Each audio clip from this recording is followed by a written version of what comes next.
Hello everyone, welcome to UPSC wisdom tree. ये UPSC essay writing series होने वाली है जहां हम स्टेप बाय स्टेप उन पावरफुल ऐसे राइटिंग अप्रोचेस को सीखेंगे जो किसी भी ऐसे टॉपिक को कॉन्फिडेंटली टैकल करना सिखाती है। हर वीडियो में हम एक अप्रोच को डिस्कस करेंगे और उसे प्रीवियस ईयर क्वेश्चन पर अप्लाई करेंगे। तो बिना किसी डिले के let's start our video today.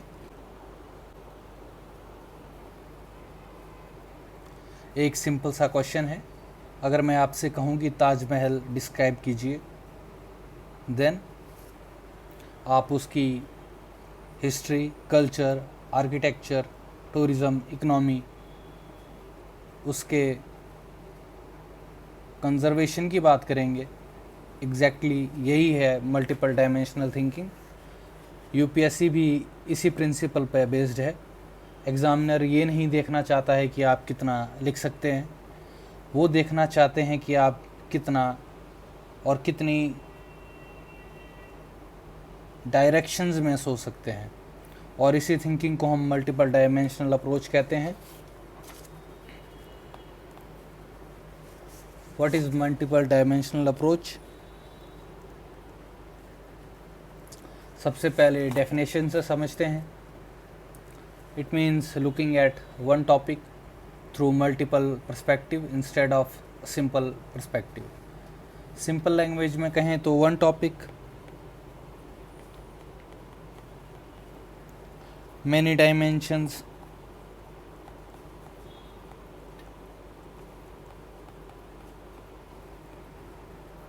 One integrated ऐसे।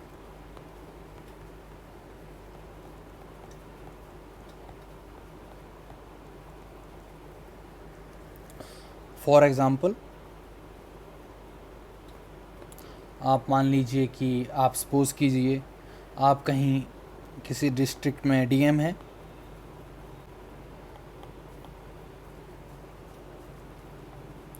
और वहाँ पे फ्लड आ जाता है,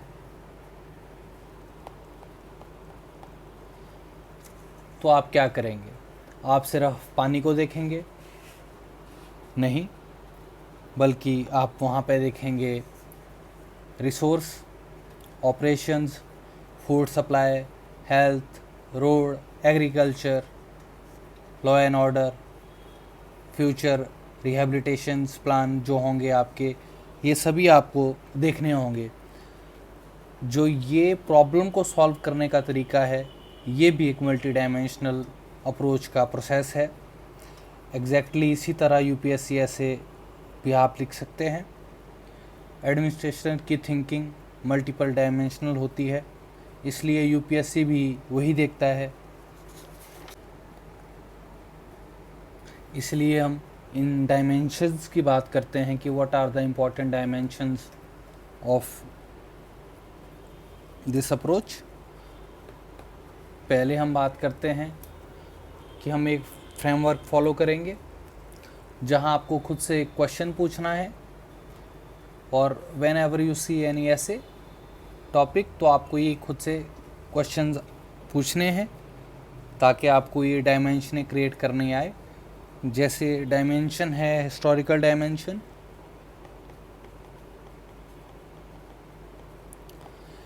इसमें हमें देखना है कि वो इशू जो है, जो टॉपिक है, उसका इवॉल्यूशन कैसे हुआ है। उसके बाद उसका सेकंड डायमेंशन की हम बात करते हैं, सोशल डायमेंशन की। इसमें हम बात करते हैं सोसाइटी के ऊपर पड़ने वाले इम्पैक्ट्स की। फिर हमारे पास आता है थर्ड वन, इकोनॉमिक डायमेंशन। इसमें हम बात करते हैं ग्रोथ, एम्प्लॉयमेंट, पॉवर्टी, डेवलपमेंट पे इसका क्या इफ़ेक्ट पड़ेगा। Next one is political dimension, जिसमें हम बात करते हैं गवर्नमेंट और गवर्नेंस का क्या रोल है। फिर हम देखते हैं कॉन्स्टिट्यूशनल एंड लीगल डायमेंशन, जिसमें हम कॉन्स्टिट्यूशन में कौन सी वैल्यूज़ को हम इनसे टॉपिक से रिलेट कर सकते हैं, और कौन कौन से लीगल कनेक्शंस है जो हम टॉपिक्स से रिलेट कर सकते हैं उनकी बात करते हैं। फिर हम बात करते हैं एथिकल वैल्यूज़ की कि क्या राइट है, क्या रॉन्ग है। फिर हम बात करते हैं साइकोलॉजिकल डायमेंशन की, जिसमें हम ह्यूमन बिहेवियर की बात करते हैं कि उस पर ह्यूमन बिहेवियर पे क्या इफ़ेक्ट पड़ता है। फिर हम बात करते हैं कल्चर की कि कैसे ट्रेडिशंस और आइडेंटिटी पे इसका इम्पैक्ट पड़ता है। फिर हम बात करते हैं टेक्नोलॉजी की, कैसे टेक्नोलॉजी प्रॉब्लम क्रिएट करती है या प्रॉब्लम को सॉल्व करती है। फिर हम उसमें बात करते हैं नेक्स्ट डायमेंशन की। नेक्स्ट डायमेंशन इज़ इन्वायरमेंट, जिसमें हम बात करते हैं नेचर और उसके सस्टेनेबल इफ़ेक्ट की। फिर हम बात करते हैं इंटरनेशनल और ग्लोबल पर्सपेक्टिव की। फिर हम बात करते हैं इंडियन पर्सपेक्टिव की। मोस्ट इम्पॉर्टेंटली किसी भी टॉपिक को अगर आपको लिखना है तो उसमें आपको इंडियन पर्सपेक्टिव को शो करना ही होगा। हम बात करते हैं इंडियन पर्सपेक्टिव की। फिर हम बात करते हैं फ्यूचर और उसके विजन की कि कैसे वो जो भी टॉपिक है कैसे आने वाले 20 या 30 सालों में उसका क्या इफ़ेक्ट पड़ेगा और उसकी क्या इम्पोर्टेंस होने वाली है। तो आइए अब जंप करते हैं अपने क्वेश्चन पे। तो हमारा आज का क्वेश्चन है technology as a silent factor in international relation.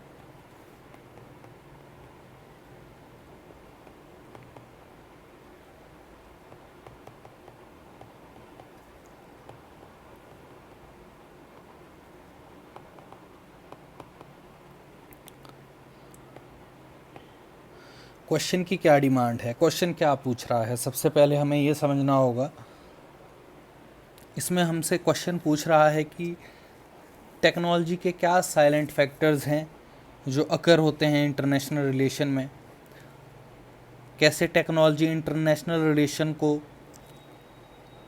जोड़ के रखती है, क्या उसके पॉजिटिव हैं, क्या उसके नेगेटिव्स हैं, कौन कौन से इम्पैक्ट टेक्नोलॉजी इंटरनेशनल रिलेशंस पे छोड़ती है।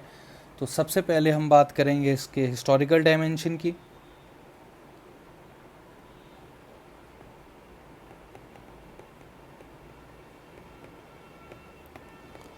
हम बात करेंगे हिस्टोरिकल डायमेंशंस में कैसे पास्ट में कंपास, स्टीम इंजन्स और इनके इनोवेशन से वर्ल्ड वाइड क्या इम्पैक्ट पड़े थे, कैसे यूनाइट हुए थे देश और कंट्रीज़ कैसे यूनाइट हुई थी, हम उनकी बात करेंगे। फिर हम उनको एक्सप्लेन करते करते आज के टाइम की बात करेंगे, आज के पर्सपेक्टिव की बात करेंगे, कैसे AI, semiconductor, space and tech, जैसे हम बात करते हैं कंपास की एग्जाम्पल के लिए, स्टीम इंजन की,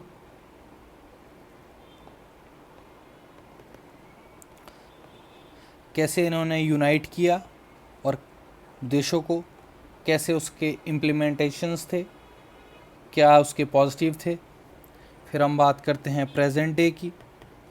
प्रेजेंट डे में कैसे artificial intelligence, semiconductor, space and tech same role play कर रहे हैं इंटरनेशनल रिलेशंस को बिल्ड करने के लिए। पॉजिटिव और उसके नेगेटिव्स हो सकते हैं, वो हम आगे डिस्कस करेंगे। नेक्स्ट डायमेंशन है पॉलिटिकल डायमेंशंस।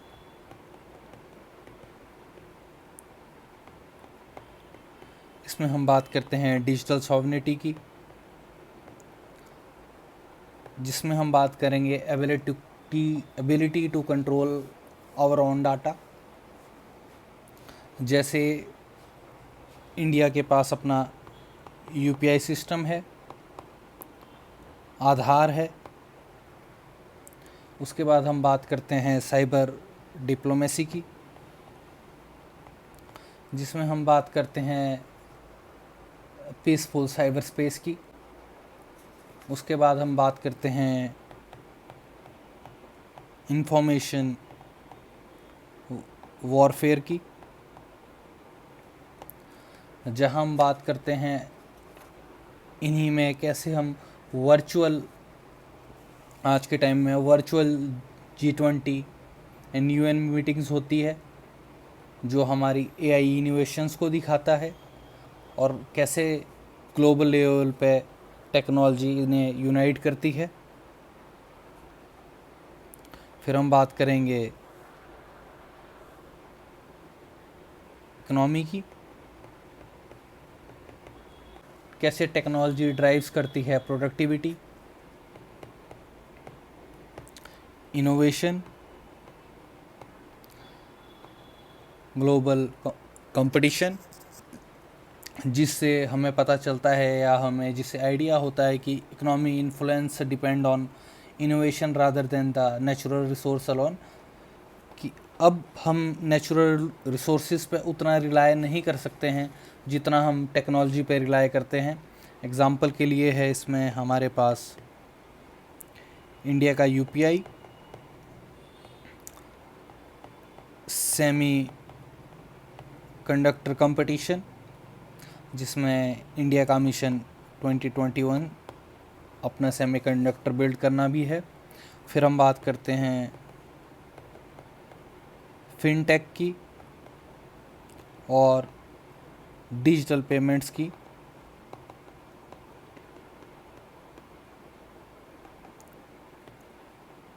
जिससे हमारा इम्प्रूव हुआ है बैंकिंग सिस्टम, इन्वेस्टमेंट और हमारी जो फाइनेंशियल सर्विसेज है वो इम्प्रूव हुई है इससे। जैसे इसमें हम बात करेंगे, फिनटेक में हम बात करेंगे QR कोड्स की, फास्टैग की, कैसे टेक्नोलॉजी इकोनॉमी को बूस्ट करती है, ये चीज़ें दिखाती है, कैसे QR कोड पेमेंट को फास्ट करता है। Next one is technological dimension, जिसमें हम बात करते हैं आर्टिफिशियल इंटेलिजेंस की, जो मदद करती है डिफेंस में, हेल्थ केयर में और गवर्नेंस में। फिर टेक्नोलॉजी में हम बात करते हैं आज के टाइम सेमीकंडक्टर रेस की, जो एक ग्लोबल इशू है, कैसे अपने देश को सेमीकंडक्टर रेस में आगे ले जाएं ताकि वर्ल्ड लेवल पे किसी भी देश की डिप्लोमेसी को पॉजिटिव वे में इनपुट किया जाए या दिखाया जाए। फिर हम बात करते हैं 5G एंड 6G टेक की, कैसे मोस्ट कंट्रियाँ 5G और 6G टेक पे शिफ्ट होना चाह रही है ताकि वो अपना डोमिनेंस शो कर पाए इस टेक वर्ल्ड में। उसके बाद हम बात करते हैं क्वांटम कंप्यूटिंग की,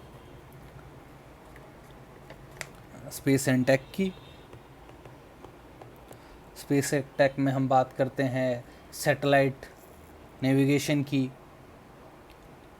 वेदर फोरकास्टिंग की और इसके मिलिट्री पर्पस की। फिर हम इसमें बात करते हैं टेक में ही जो रिसेंटली हमने देखा है वैक्सीन डेवलपमेंट बायोटेक्नोलॉजी में।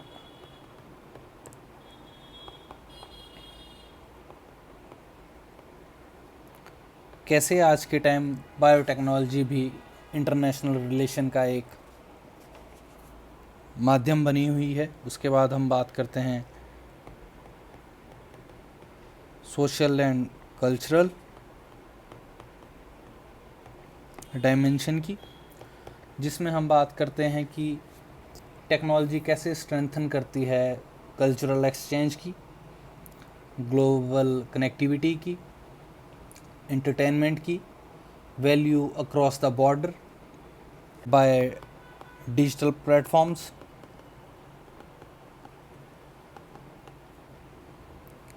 जो कि आज के टाइम कंट्रीज की सॉफ्ट पावर अप्रोच को शो करता है।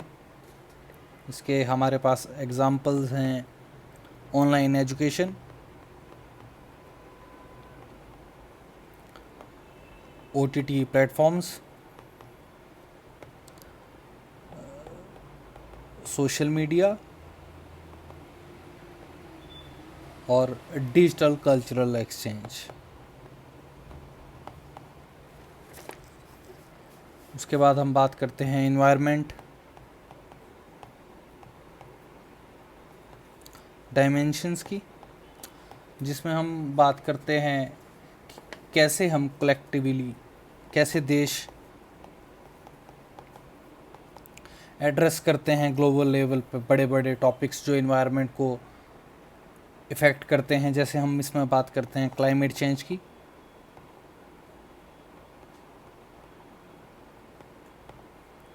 सैटेलाइट मॉनिटरिंग की,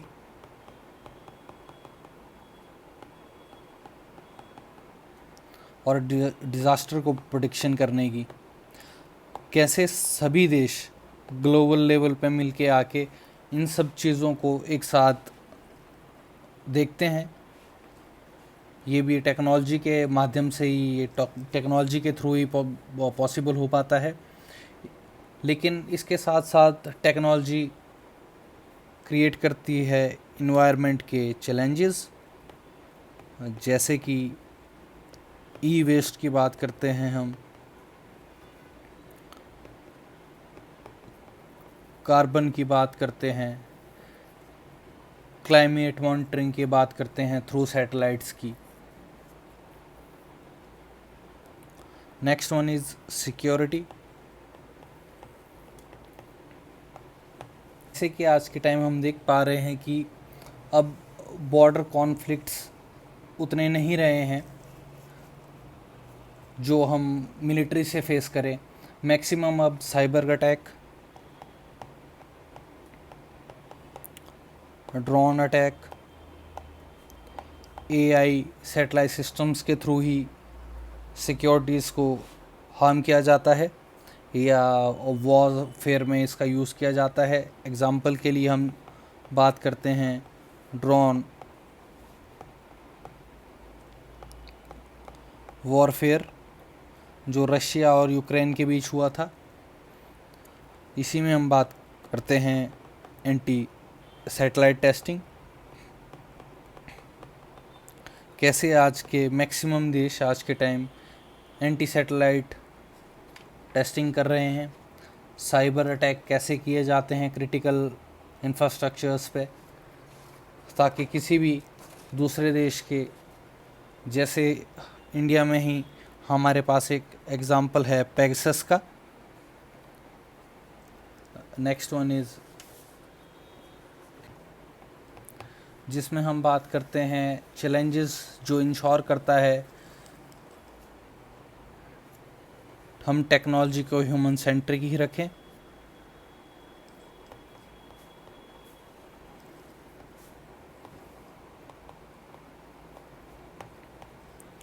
जैसे हम इसमें बात करते हैं एग्जाम्पल के लिए AI बायस की, फिर हम बात करते हैं इसमें फेशियल रिकॉग्निशन की, हम बात करते हैं डीप फेक्स की।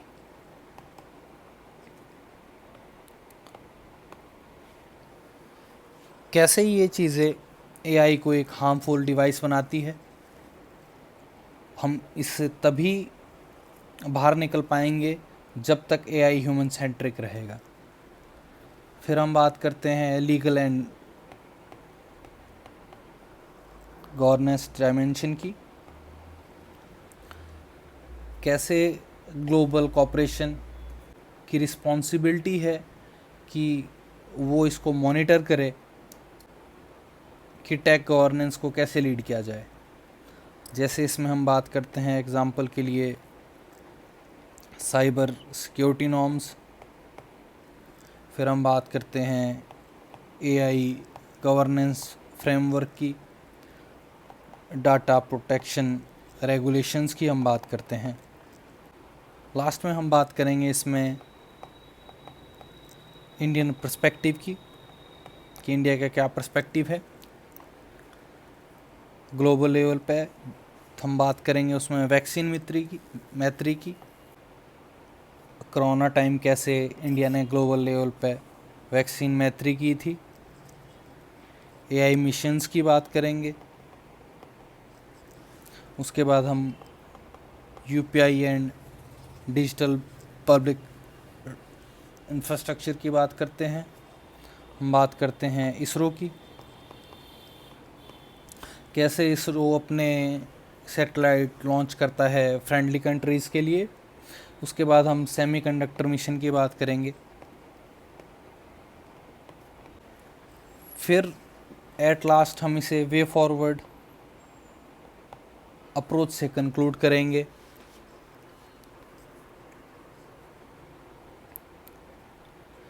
इस वीडियो में हमने देखा कैसे इन सभी डायमेंशंस को हमें कैसे किस क्वेश्चन पे अप्लाई करना है और कैसे अप्लाई करना है। तो if you found this video helpful, like the video, share it with your fellow aspirants and subscribe to the channel. Join our Telegram, WhatsApp and Instagram channel. Links in the descriptions. Thank you so much for watching.